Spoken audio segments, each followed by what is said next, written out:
S pionirskim radovima psihijatara Raymonda Moodyja i Melvina Morza u kolektivnu svijest ušao je pojam iskustava bliskih smrti. Sličnih opisa nekih faza umiranja moglo se naći od davnina u nekim drevnim knjigama poput Tibetske knjige mrtvih, ali tek 60. i 70. godina 20. stoljeća prepoznati su neki zajednički elementi i varijacije poput svjetlosnog tunela, svjetlosnih bića i slično. No, koliko god se o tome teoretiziralo, smrt kao krajnja granica i susreti s njom nikad nisu izgubili mističnu kvalitetu niti snagu životne poruke. Indijka Anita Moorjani, lebdeći negdje između života i smrti, imala je takvo iskustvo. Ono joj je omogućilo spoznaju svoje kao i svačije veličanstvenosti, ali što je još važnije, spoznaju stvarnih uzroka bolesti od koje je umirala, a koja se neobjašnjivo i dramatično povukla nekoliko dana nakon iskustva umiranja. Anita Moorjani o tome je napisala knjigu Ponovno rođena. Tko ne bi htio čuti poruke s druge strane? Zato smo sastanak dogovorili ovdje, na rubu znanosti.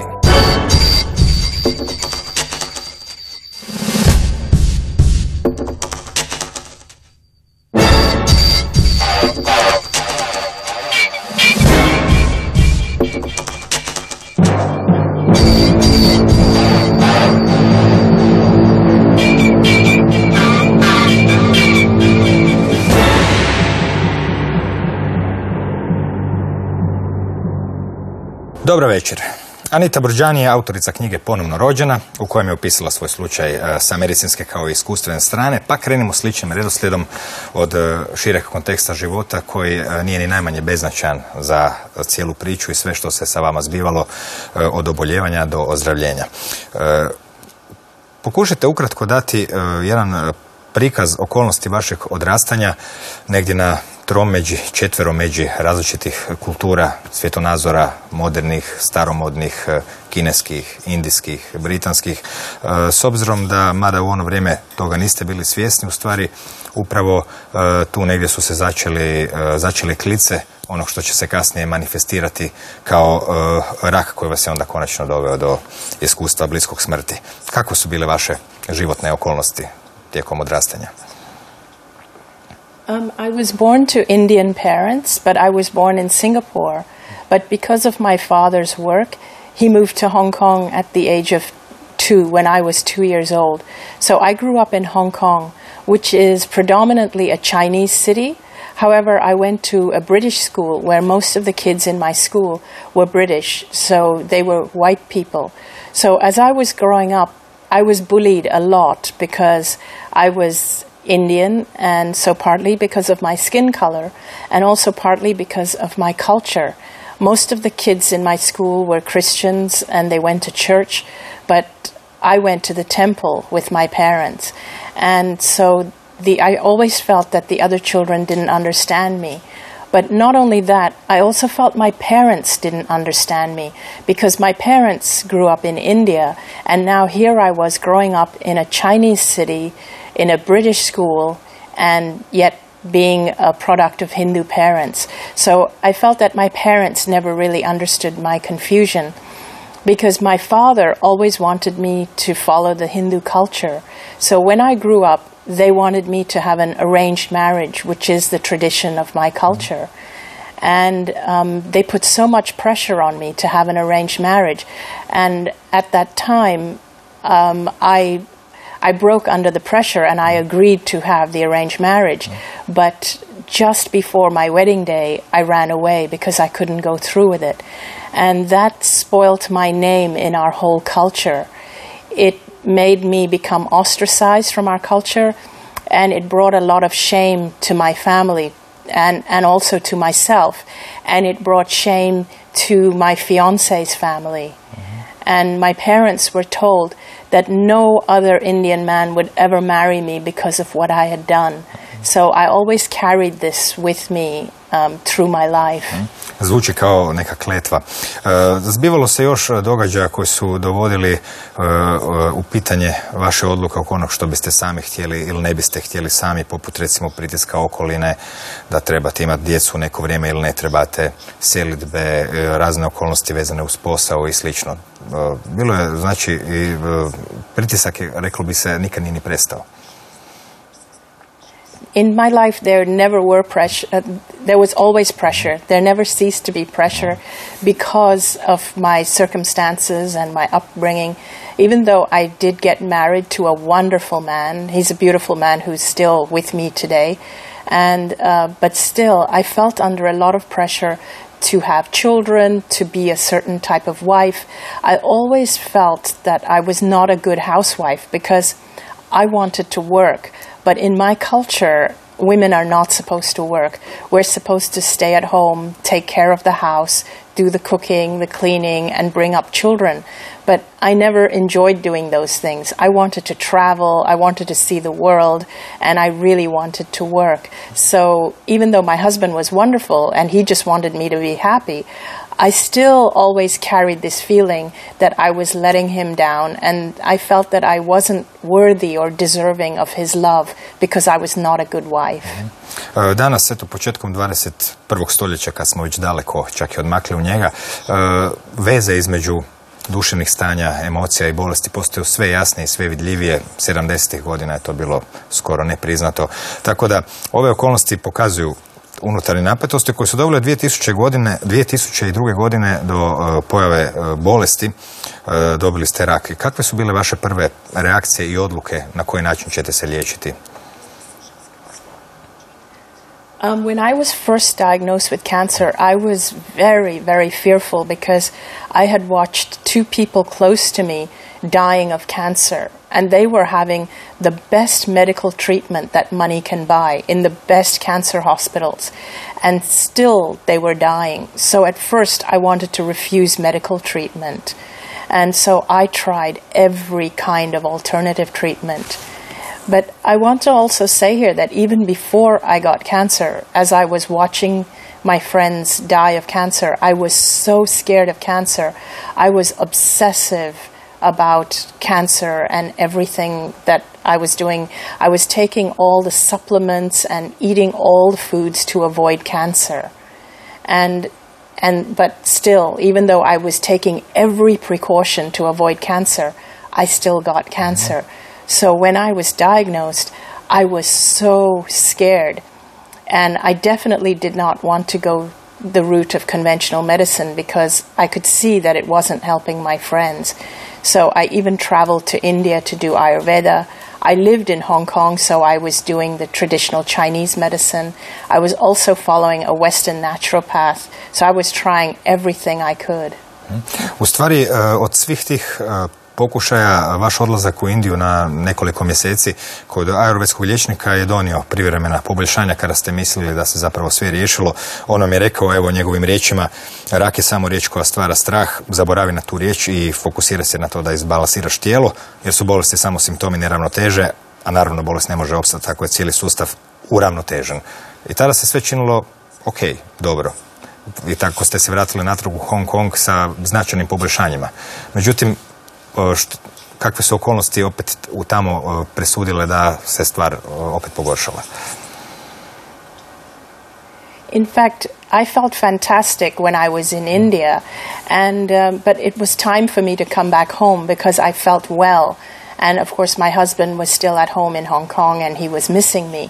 So I came back home, and when I came back to Hong Kong, I was dealing with a lot of people who were asking me, so how is your cancer? How is the progress? And I kept saying, I'm fine now, I'm well. And they would say, oh, but have you had it tested yet? Look at what's happening to your friends and don't take the risk and you should go see the doctor. At this time, my two friends were even closer to death.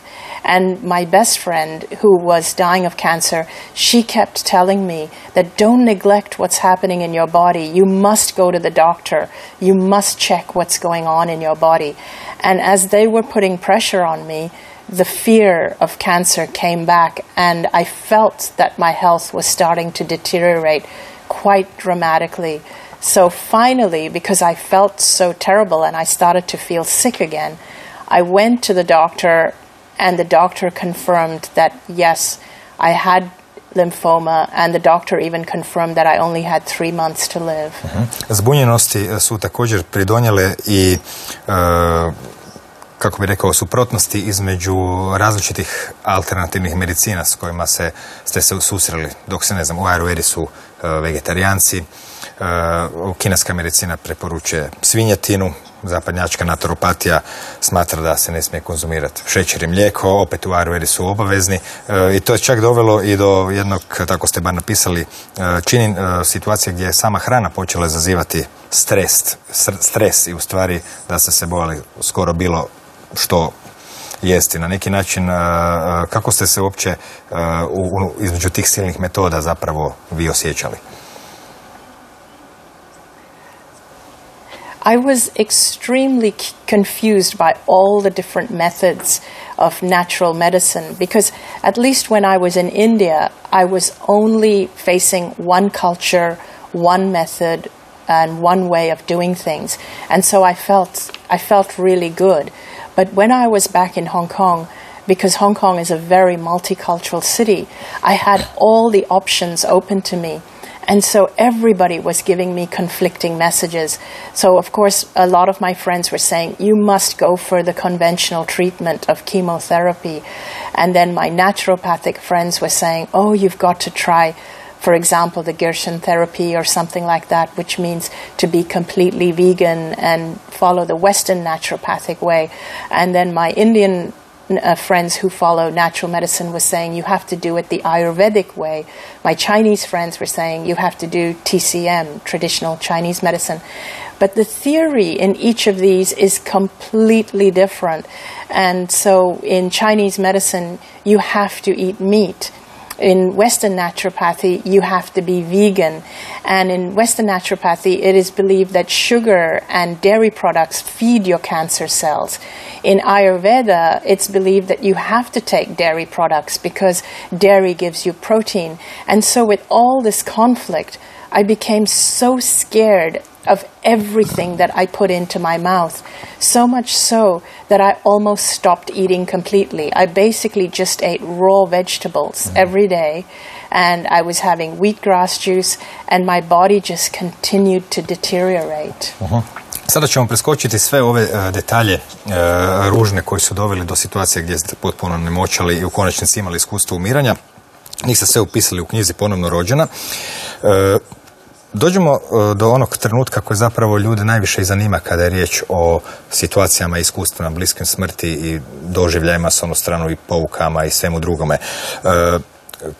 Kakav je bio, recimo, kada ste se našli u situaciji gdje su tu vam organi otkazali, vi ste zapravo umirali i već ste i umrli, kao što je jedan doktor kasnije rekao u istraživanjima, već su organi otkazali, pa su se opet poslije, da tako kažemo, upalili.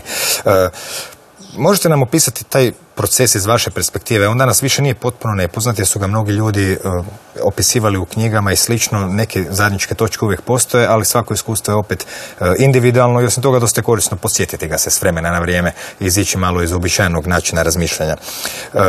Kako je krenulo kada se dogodio taj trenutak koji bismo mogli nazvati umiranjem? Koja su bila vaše iskustva, senzacije, odvajanje od tijela kad je krenulo? Što se zbivalo? Actually, when I was dying, I appeared to be completely in a coma to everybody around me, but I felt incredible. I felt absolutely amazing. And for the first time, all the fear of cancer was gone. All the pain was gone. All the discomfort was gone. It was all gone. And I just felt so light and so free. And I felt that I was loved. I cannot describe by what or whom, but I felt as if I was just embraced in this feeling of beautiful, unconditional love. And it was a kind of love that I have never known before.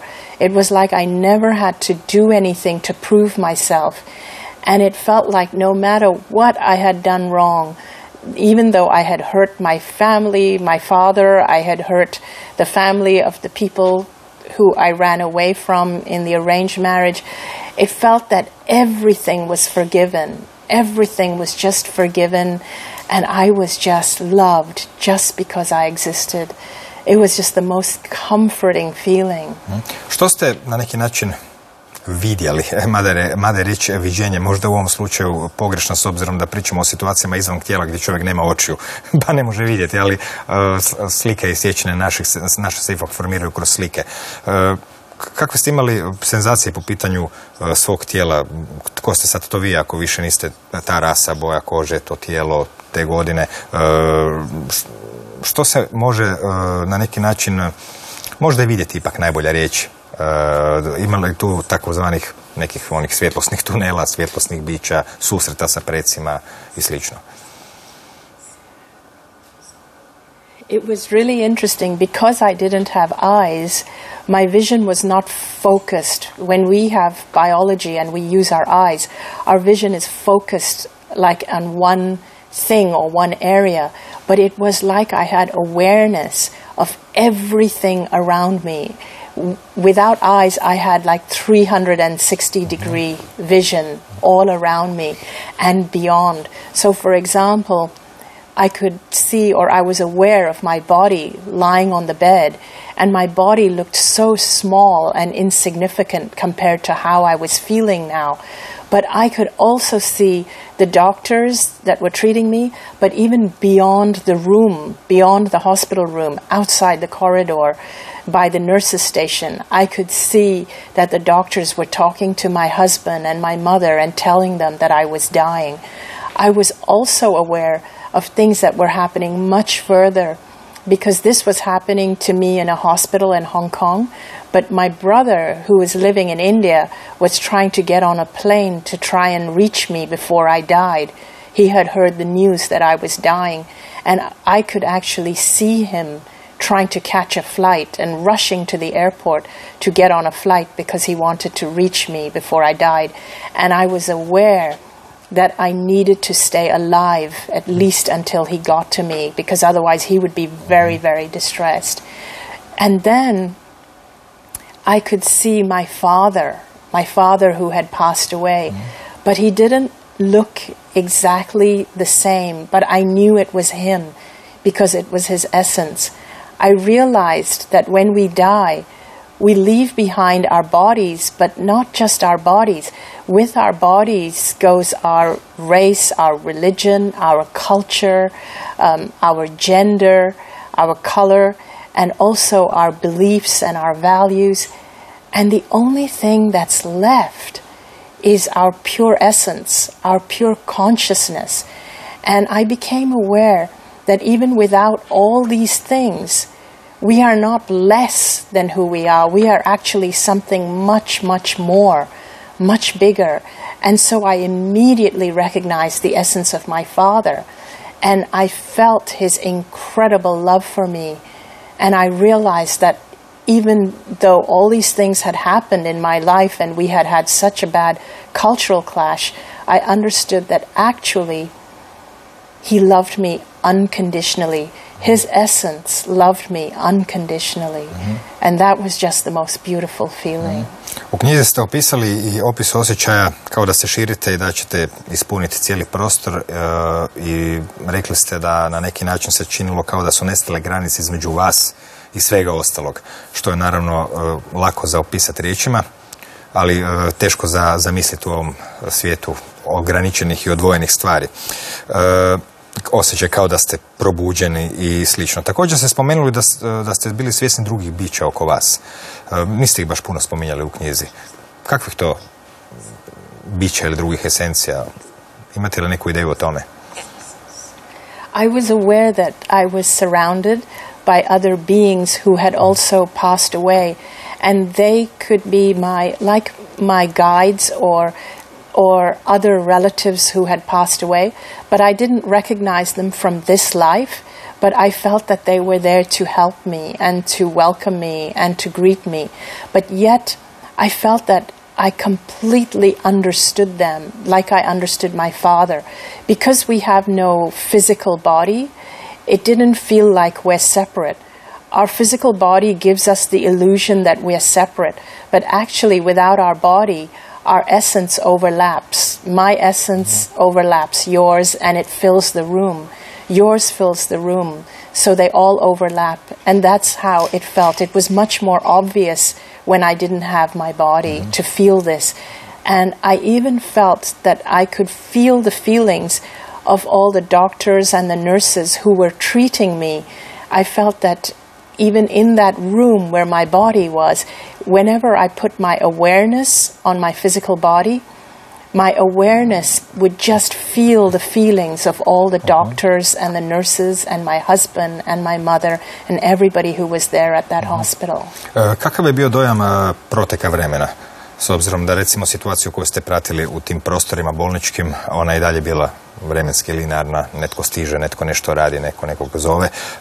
A kako je bila generalni opći dojam o onom što zapravo nas u svakodnevnom životu omeđuje možda najviše od svega, a da toga nismo često puta ni svjesni, a to je linearni protok vremena od prošlosti prema budućnosti, takozvana strijela vremena? I realized that time as linear is just an illusion of our mind, of our physical mind when we are expressing through the physical body.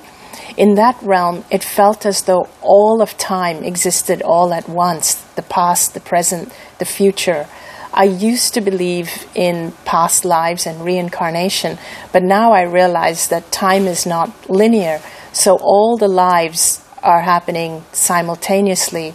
So even all the events that were happening while I was in that realm, they were not happening in any particular sequence. They were happening according to where I was putting my awareness. So when I tell the story, I have to put it in a sequence as though it happened in a certain order. But it didn't happen in any order. For example, I became aware that my brother and I had spent other lifetimes together.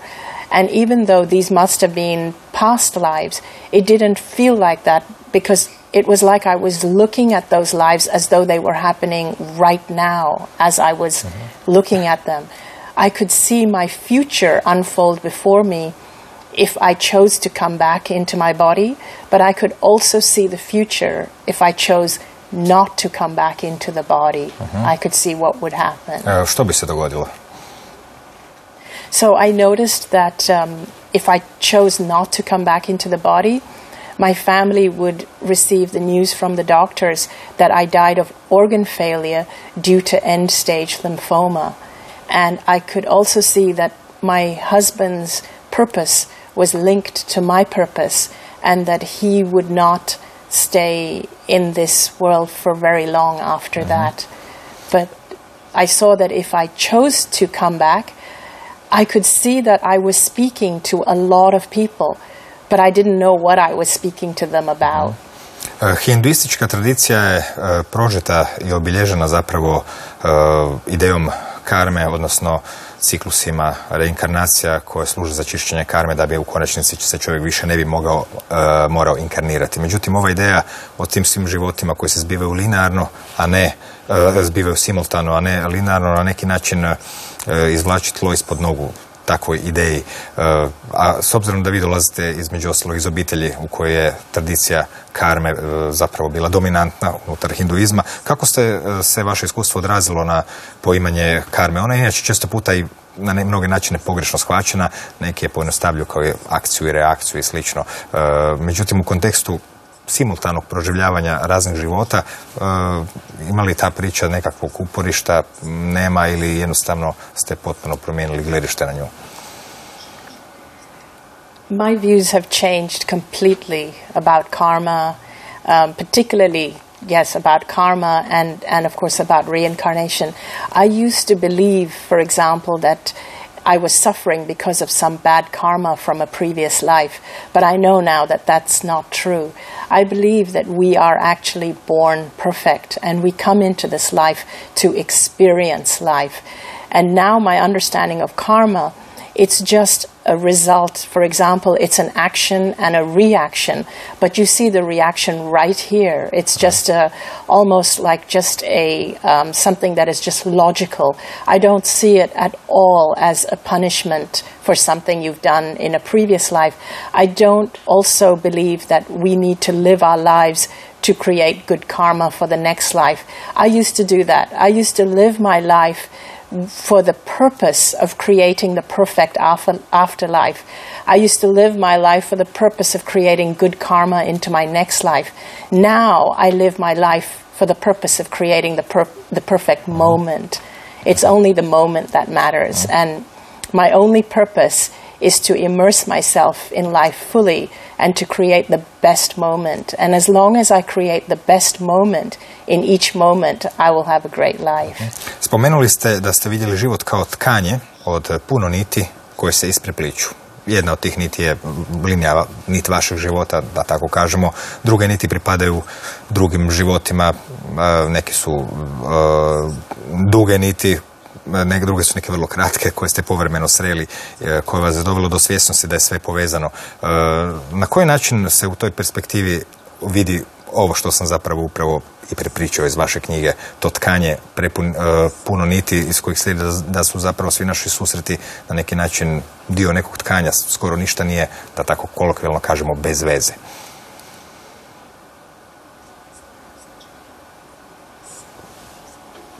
Yes, I believe that all of life is connected, that we are all connected, even if we don't realize it. It's like a great big tapestry. So from that realm, it was like I was looking at the completed tapestry, and everything made sense because it was like the picture was complete with all the different threads woven. And one of those threads was my life. And I could see where my life had touched other people's lives, but I could see that if I continued to go on in life, I could see where it would continue to touch other people, and they in turn would touch other people. And I saw how we don't realize how connected we are and how much we affect people, not just around us, but beyond, because we are so connected. Kakva ste shvaćanja stekli po pitanju uzroka vaših bolesti? I understood that I had never loved myself.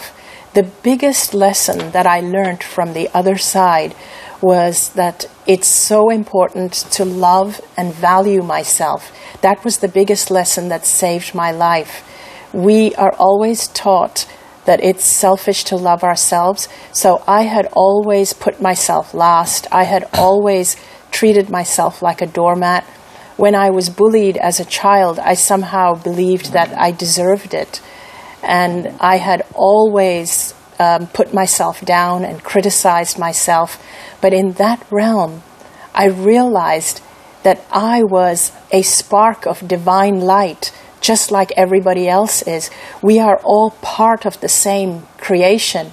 How could I not love myself? My physical presence in this life, I am actually just a channel for life to be expressed through me. So if I don't love myself, I am denying the universe of expressing itself through me. And I realized the most important thing I can do is to love and value myself and allow myself to be a channel of this light and just to be who I am and to shine my light as bright as I can. A što se tiče bolesti, zbog čega su onda one u stvari nastale? I realized I was ill because I had spent a lifetime of living in fear and suppressing myself and suppressing my light because I didn't love myself. I had made all my choices in my life out of fear and not out of love. I realized that every choice we make in life can only be done for one of two reasons, either out of love or out of fear. And I had made all my choices out of fear, meaning that I had done things because I feared disapproval from other people rather than because I wanted to do it. I ate healthy foods because I feared cancer, not because I loved my life or wanted to live long, and so on. Every choice I made was made out of fear. Every decision was made out of fear until I reached that point, lying there in that hospital bed. And now I realized that all I had to do was to go back and live my life fearlessly and to make every choice from a place of love, not fear. Kad biste se mogli vratiti u onu mladost i godine prije, kada ste radili sve te izbore iz straha, sa ovim sadašnjim znanjem, kako biste recimo postupili u slučaju kada vam neko kaže da, ne znam, neko vam se ruga što ste indika, a ne bjelkinja, ili vam otac želi organizirati brak s nekim, ili recimo želite putovati, ali ljudi vam govore nemojte, ipak ti si samo djevojka. Kada ne pričamo da su ljudi vašu majku pitali je li ti krivo što je ona djevojčica, jer ipak je sin u tradicijama uvijek bio nešto glavno. Kako biste se sad postavili u tim situacijama? Jer tada ste ipak imali i malo godina i nedovoljne ekonomske samostalnosti i mnoge druge okolnosti koje su na izgled bile sputavajuće. If I was an adolescent again, but with the knowledge that I have now, I would know that there is a reason I am the way I am, and I would have voiced it. I would have told people that I am made this way for a reason. My reason for being here is to honor who I am, because I am an expression of universal energy or God. And so I have to honor what is in my heart. I must not suppress it. And if my heart says I am somebody who has a purpose, because we all have a purpose, every single one of us, I would know now to honor what is in my heart and not to feel guilty if it goes against my culture. Mm-hmm. And even if people bullied me for being a different race or culture or religion, I would actually be able to say, there's a purpose that I am born in a multicultural society. There's a reason for it. Mm-hmm. And so I know that if I knew then what I know today, if I knew to love and value myself, I would not have got cancer. U susretu s ocem, onostranim susretom, u susretu u jednom trenutku je on rekao, to je citat iz knjige, dalje ne možeš, ako odeš jedan korak dalje, više se nećeš moći vratiti. Opisali ste to kao nevidljivi prah koji je stvarala promjena u razini tog nečeg što se može nazvati eventualno energijom. Bio je to prag nečega. Jeste li saznali čega? I realized that I had reached this threshold, and later on, after studying a little bit more about NDEs, I was told that a lot of people reach this threshold where really you have to make this choice, and if you cross the threshold, you really can't go back into life, then you die permanently. And I actually wanted to cross the threshold. I didn't want to come back into my body because my body was dying, I was suffering, my family was suffering. I could see no reason to come back. But it was in that moment that I really understood that now that I knew the truth of who I really am, and I understood the truth of what caused my cancer, I knew that if I went back into my body would heal very, very quickly. Uh-huh. Dobro, dakle, odlučili ste se vratiti natrag u probleme, da tako kažemo, i kada je došao taj trenutak vašeg povratka u život. Što se onda zbivalo? Kako ste se osjećali? Kojom brzinom je bolest nestajala? Kako su se liječnici odnosili prema toj situaciji, za njih pomalo neobičajenoj, kad su vas već otpisali? Well, as soon as I made the decision to come back, and my father said to me, now go back and live your life fearlessly, it was literally within those moments that I started to open my eyes and come out of the coma. I had only been in the coma for about 36 hours, but my family were really surprised that I was opening my eyes.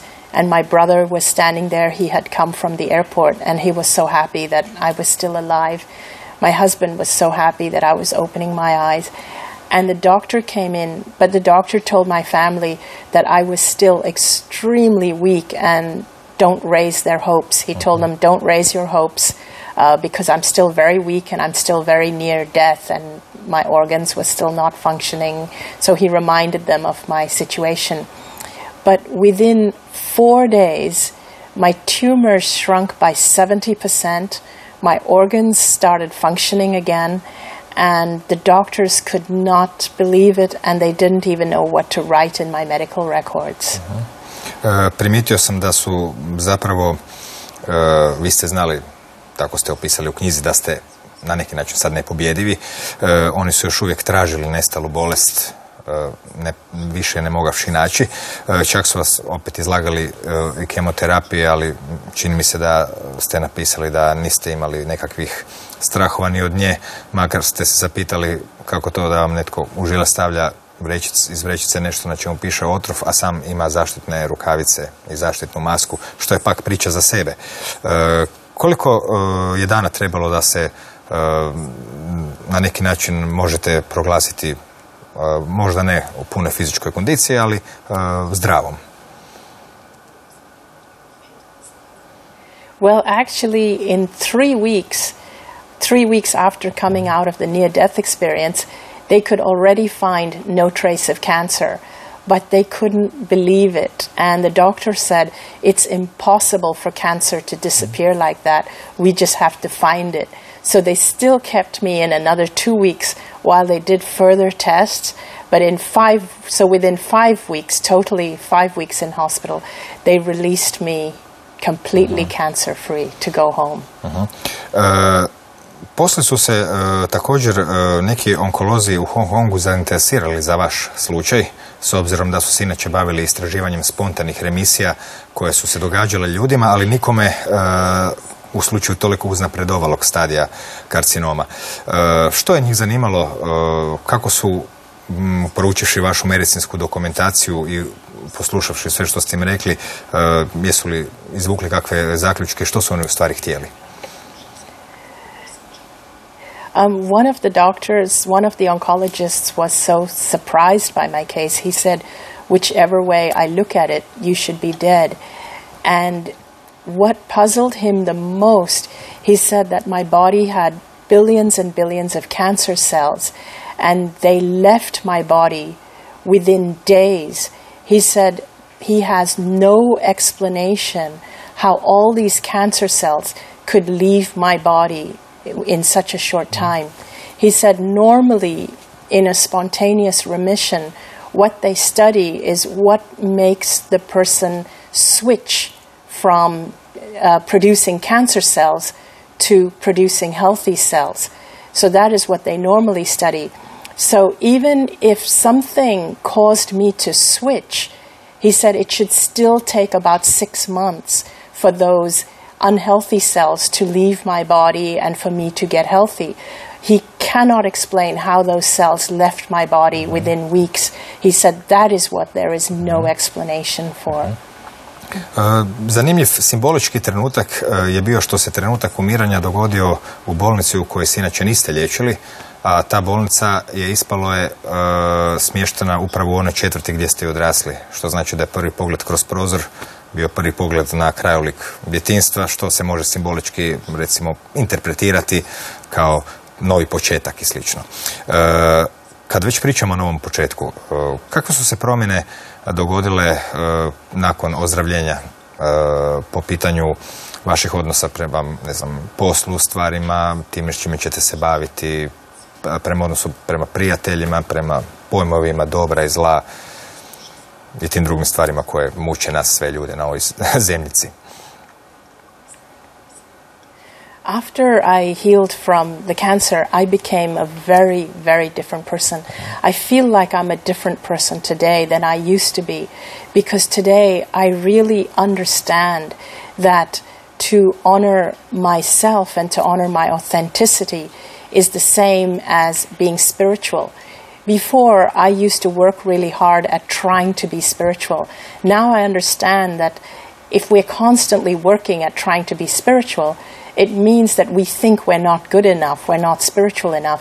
Now I know that we are born spiritual. We are all spiritual. How can we not be? And so all I do is I honor my own self, my own heart.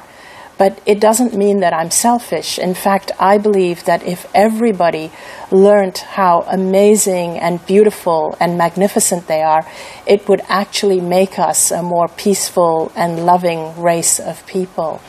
And also, today I consider myself to be my own best friend.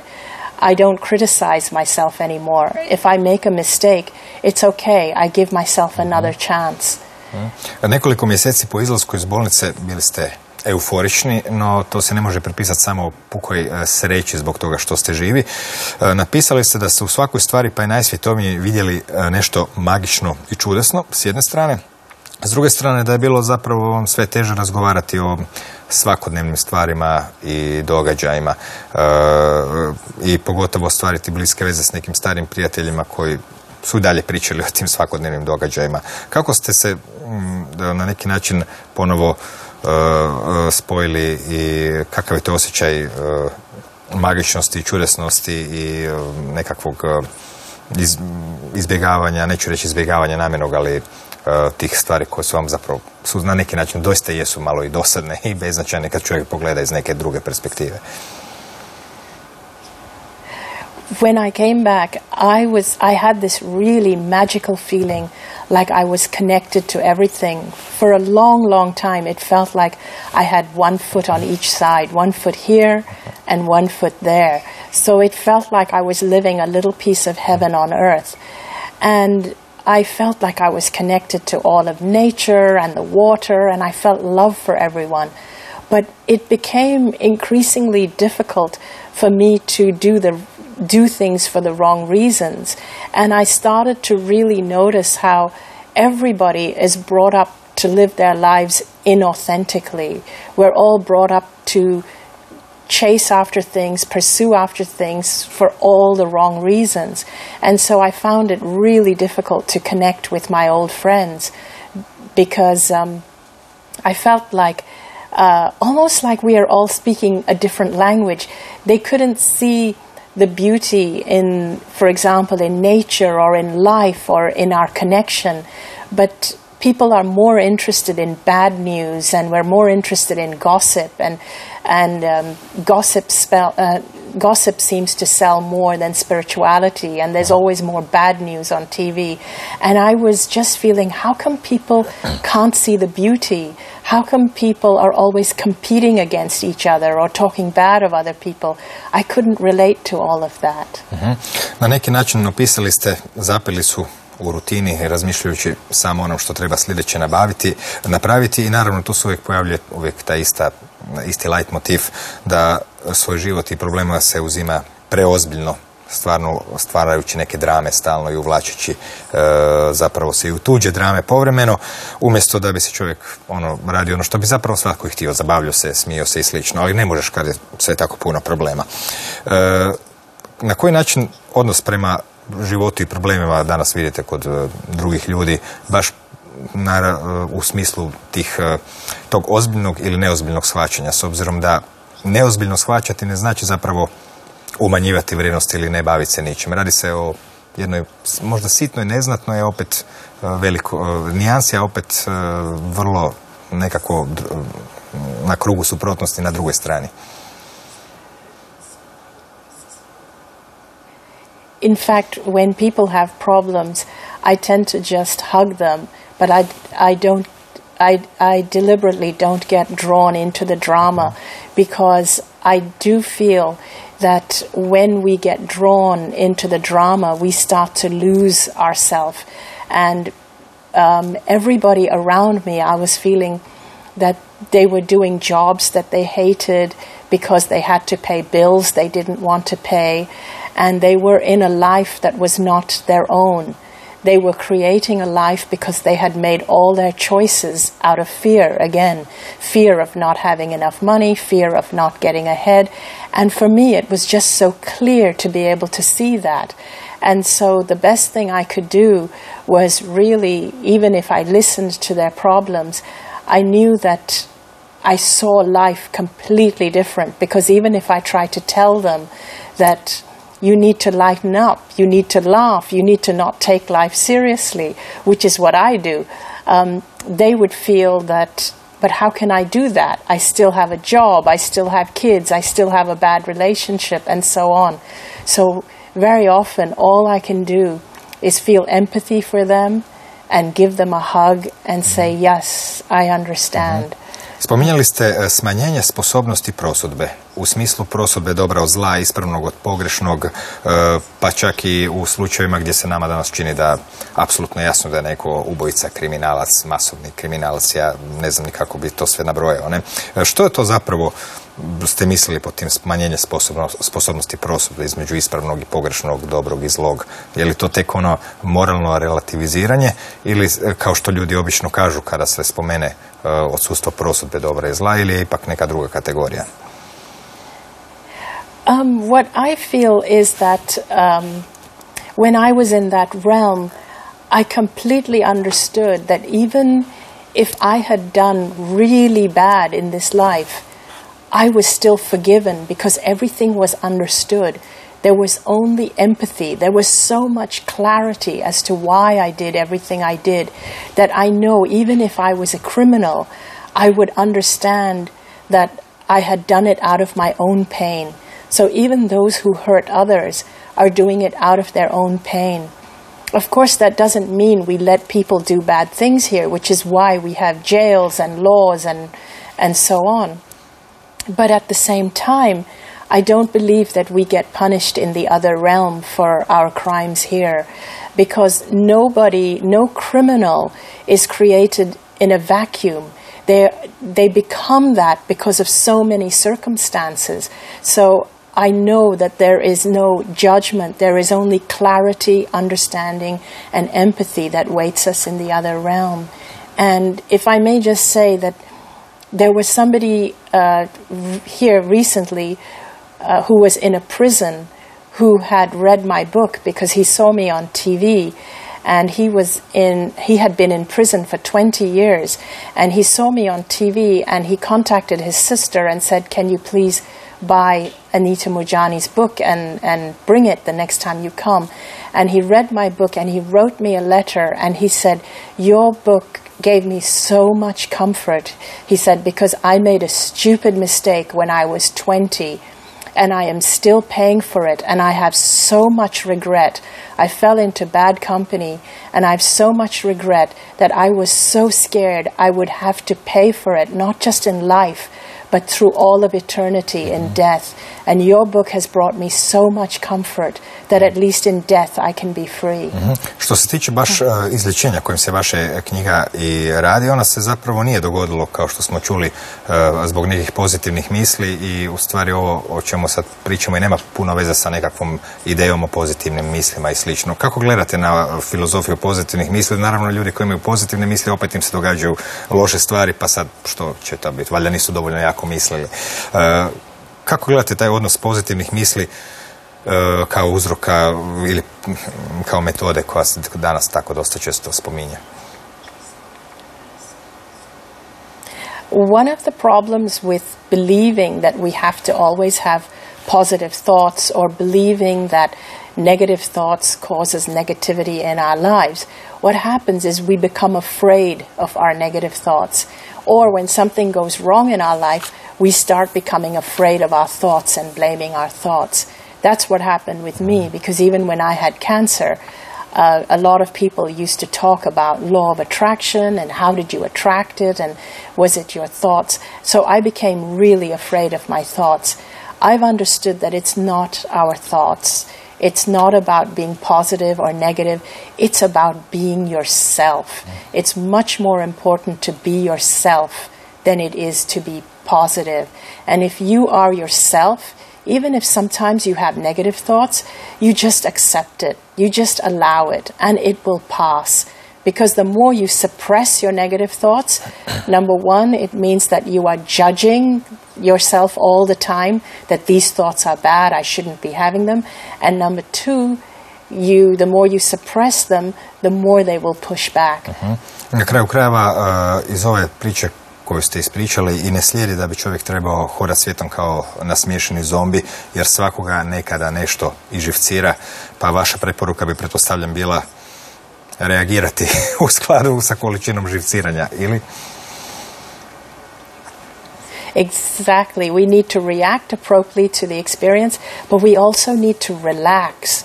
We need to relax and allow ourselves to be free, to be who we are. Anita, hvala vam do neke sljedeće prilike ne mogu reći, jer ne čini mi se da ćete napisati još jednu knjigu, s obzirom da je ova knjiga zbirka i opis vašeg jedinstvenog iskustva koje čini mi se da vam se neće opet dogoditi. Pa stoga mogu vam samo poželjeti sretan put i do neke sljedeće prilike. Thank you so very much. It's my pleasure and honor to be here.